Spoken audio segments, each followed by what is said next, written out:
The Gospel of Luke, chapter 16. And he said also to his disciples, There was a certain rich man who had a steward, and the same was accused unto him that he had wasted his goods. And he called him, and said to him, How is it that I hear this of thee?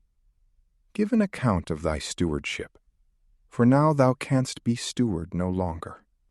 And the steward said within himself, What shall I do, because my Lord taketh away from me the stewardship? To dig I am not able, to beg I am ashamed.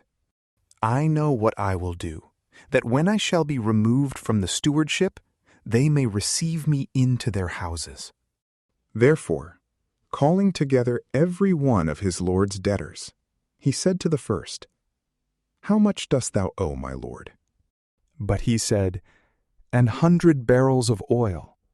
And he said to him, Take thy bill, and sit down quickly, and write 50.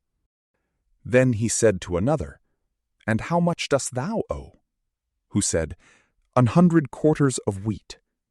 He said to him, Take thy bill, and write 80. And the Lord commended the unjust steward, forasmuch as he had done wisely. For the children of this world are wiser in their generation than the children of light.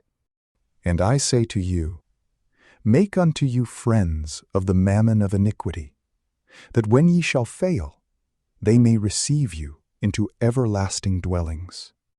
He that is faithful in that which is least is faithful also in that which is greater. And he that is unjust in that which is little is unjust also in that which is greater.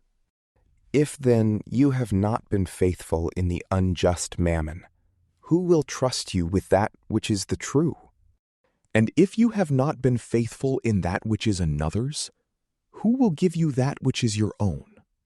No servant can serve two masters, for either he will hate the one and love the other, or he will hold to the one and despise the other. You cannot serve God and mammon.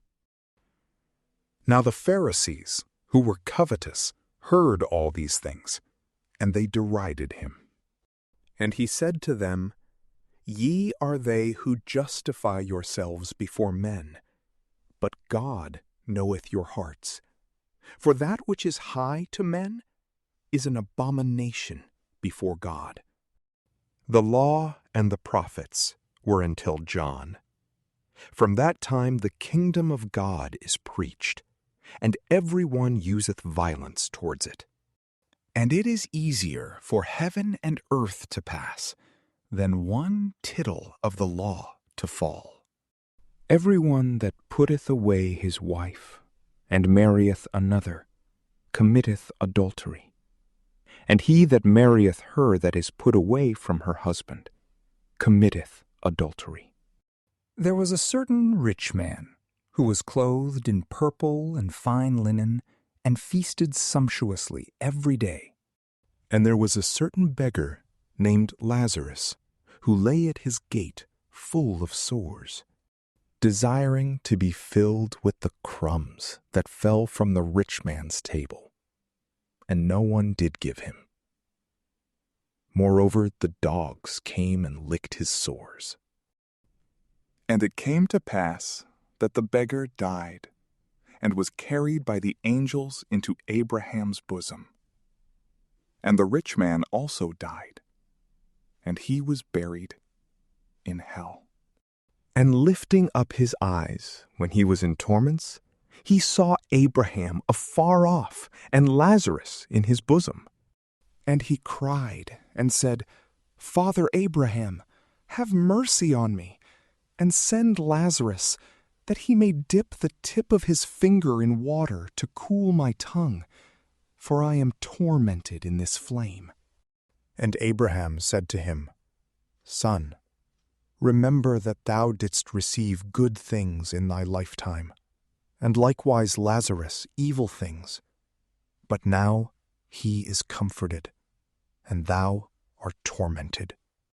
And besides all this, between us and you there is fixed a great chaos, so that they who would pass from hence to you cannot, nor from thence come hither.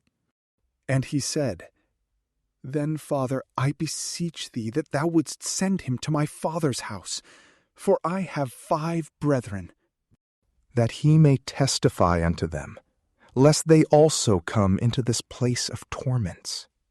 And Abraham said to him, They have Moses and the prophets. Let them hear them.